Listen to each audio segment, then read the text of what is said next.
একটা ইউনিট কিংবা একটা সংসার কিংবা একটা প্রতিষ্ঠান কিংবা একটা স্কুল কলেজ যাই বলুন না কেন, তার মধ্যে যদি বিষ ঢুকে যায়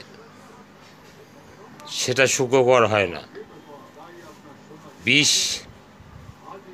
বিষ মার্কা লোক, বীজগুলোকে বিদায় দিতে হবে, কেটে ছেটে বাদ দিতে হবে। এই বিষ মার্কা লোকরাই বিষ ছড়িয়ে সংসার জীবন, পড়াশোনার জীবন, কলেজ জীবন, স্কুল জীবন, চাকরির জীবন সব নষ্ট করে দেয়। এই মহান লোকগুলোকে খুঁজে খুঁজে বের করে তাদের বরখাস্ত করলে, তাদের ব্যবস্থা করলে সব কিছু সুখের হয়। তাই এদিকে নজর রাখতে